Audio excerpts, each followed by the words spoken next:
để cái người mà cứ đi hát chùa, đi biểu diễn chùa, tiền xăng, tiền xe rồi còn nuôi sống của mình ấy, gần như rất là ít.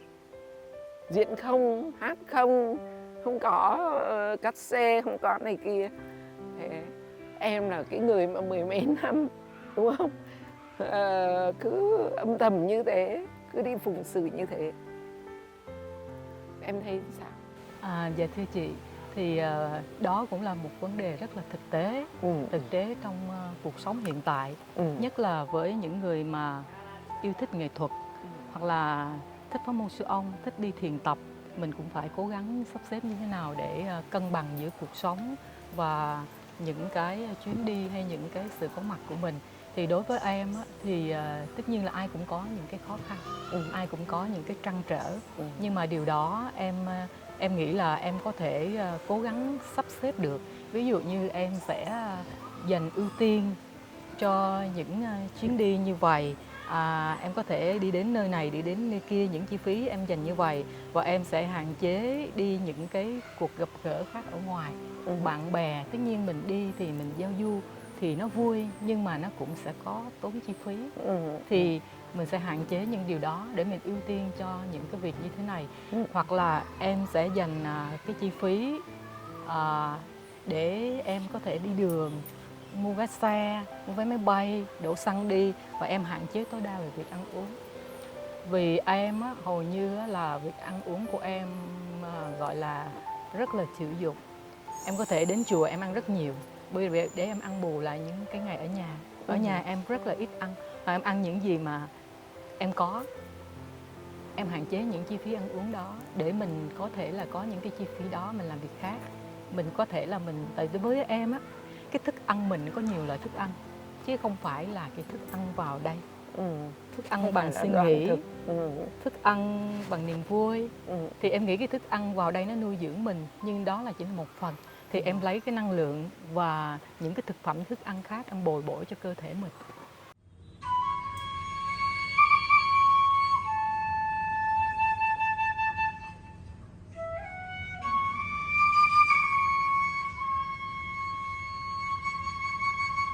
Trong khả năng con, khi con còn hơi thở thì con sẽ còn hát thiền ca, và con sẽ cố gắng lan tỏa những lời hát thiền ca đó đến cho tất cả mọi người được sự bình yên an lạc, giống như là sư ông từng dặn dò lại quý sư cô và sư cô dặn dò lại con. Và cái điều đó con cảm thấy là con rất là may mắn và hạnh phúc được làm điều đó.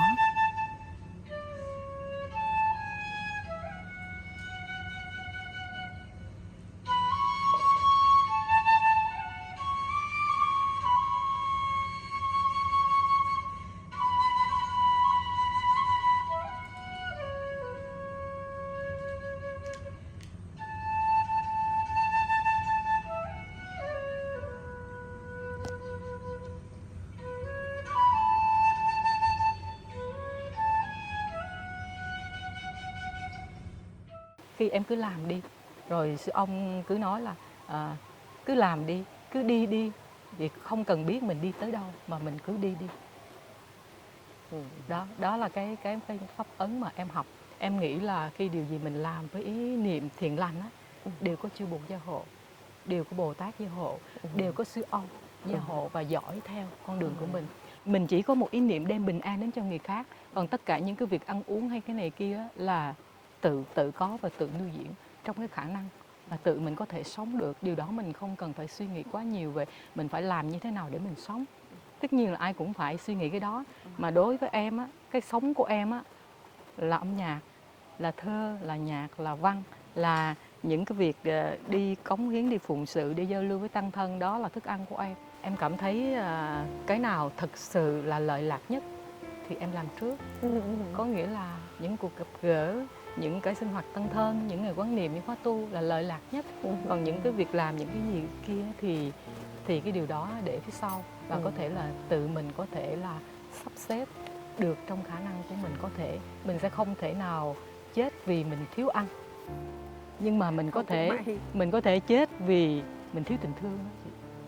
Em cũng ưu tiên cho cái việc có mặt cùng đại chúng pháp môn siêu âm.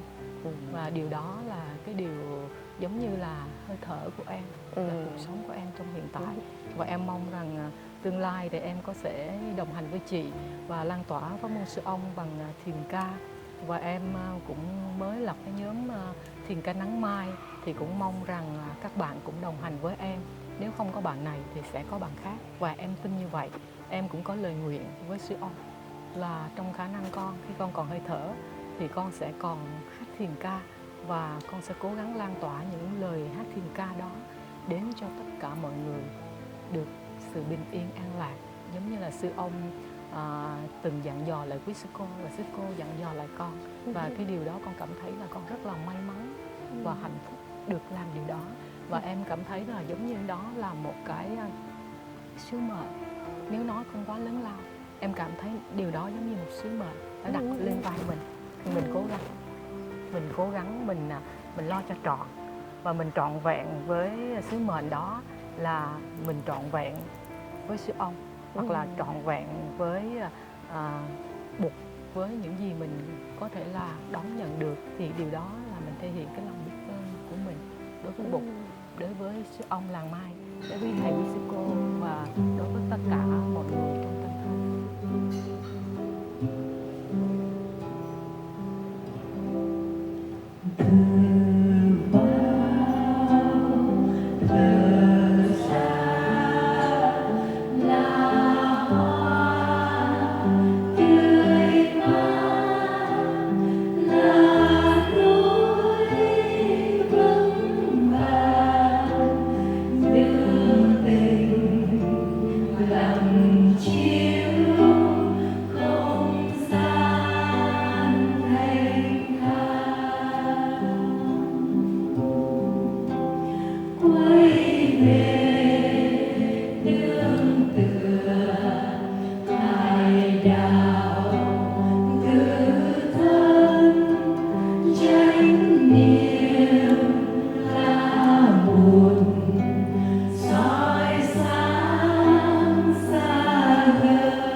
cái thiền ca gọi là pháp ấn của làng Mai, pháp khí.